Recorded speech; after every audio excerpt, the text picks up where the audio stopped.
Hello and welcome to an episode of Historically Marked. I am Jason in Red Cloud, Nebraska, which is not too far from the Kansas-Nebraska state line, and yes, it is very windy today. But I'm here to talk about Willa Cather, who was a novelist who wrote about her life on the Great Plains and pretty much gave people an idea of what life was like in this part of the United States. So I'm going to be visiting her prairie, but first I'm going to be visiting her childhood home. I won't be going in, but I'm just going to take a good look at it and see a marker there. Here we go. All right, here is the childhood home. And over here is a marker put up by the Nebraska Historical Society.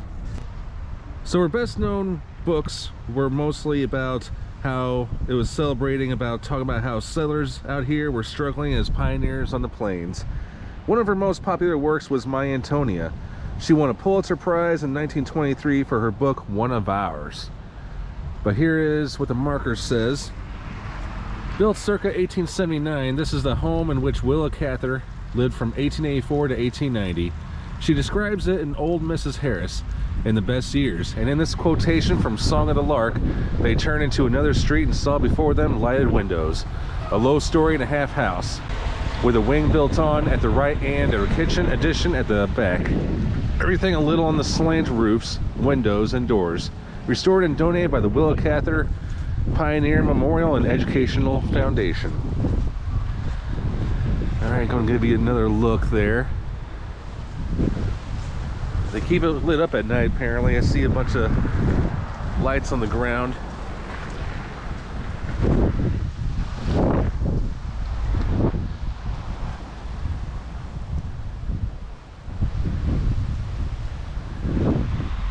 Okay, so we're going to go just outside town, actually closer to the state line, to the Willa Cather Prairie. Here we go. See, I told you it's very windy out. That's the cool thing about the Midwest. It's like you actually get to experience the real part of the country. And I was right, this is close to the Nebraska-Kansas state line. In fact, that's the blue Welcome to Kansas sign. But right in front of me is the Willa Cather Memorial Prairie. And there's a lot of markers here. This Nebraska Historical Society marker says in text, Willa Cather first came to Webster County from Virginia in 1883 at the age of 9. The vast open prairies of Nebraska made a lasting impression on her. Quote, this country was mostly wild pasture and as naked as the back of your hand.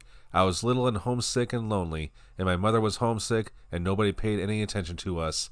So the country and I had out together, and by the end of the first autumn, that shaggy grass country had gripped me with a passion I have never been able to shake. End quote. Her life task became portraying how the pioneers tamed the wild land. The 610-acre Willa Cather Memorial Prairie preserves an example of the native grassland that once covered Nebraska. Throughout the summer, numerous wildflowers grow amid tall native grasses in an ever-changing display of color. I don't know when this was put up. It doesn't say on here. That's okay. I'm going to go ahead and take a look.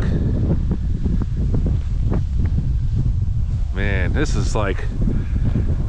this is not the mountains or the beach, but you get a nice 360 view. The hills, the plains. Wow. This is so awesome. It's just one of those things that just kind of takes you back into the past before you were around, and even though it is a little bit windy out, so crazy. I don't know, just like you feel like you could see the next town and the town after that and all the factories, and see a bunch of those giant windmills that, you know, what do you call it, gosh, I don't even know the name of those things offhand, but yeah, you know what I'm talking about, those things that spin when it's really windy out. But I'm gonna go ahead and take a look at some of these markers, but not many people know what a prairie even is, so it's pretty much a larger community of temperate grasslands, prairie ecosystems are notable for having mostly grasses, flowering plants, and shrubs instead of large trees. At one time, the North American prairies covered about 40% of the United States.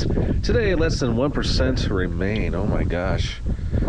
And then this marker says this prairie is a small remnant of an immense sloping prairie that once ran unbroken from Canada to central Texas. Its original inhabitants, the Pawnee tribe, farmed and hunted here for hundreds of years before the arrival of America's homesteaders. The prairie has changed little since Cather's day. With support from the Woods Charitable Fund, the Nature Conservancy purchased this relict prairie in 1974 in order to preserve and protect the largest tract of unbroken prairie in the surrounding 6 counties. In 2006, the Willa Cather Foundation took ownership with the goal of preserving the landscape that Cather and so many others first encountered here. And then I'm just going to go ahead and say, like, who lives here as in animals. 250 species of plants, 59 species of birds, 29 species of mammals, and 13 species of reptiles and amphibians. Countless insects and arachnids. And then the buffalo. Well, I mean, buffalo were pretty much common back in the day. But it's estimated that 60 million buffalo roamed the Great Plains in the late 18th century, it says here. But by 1889, less than 1,000 animals remained. Many were slaughtered for sport, but the federal government also sanctioned the wholesale extermination of the buffalo in order to control the Plains Indians. Okay, the rest is pretty much like nature related, but I don't know. It's just like if you're on a road trip out in the country, and if you wind up on the northern part of Kansas or southern part of central Kansas or Nebraska, yeah, definitely make a stop here. Thanks so much for tuning into this episode of Historically Marked. I am Jason at the Willa Cather Memorial Prairie, right at the southern tip of central Nebraska. Signing off.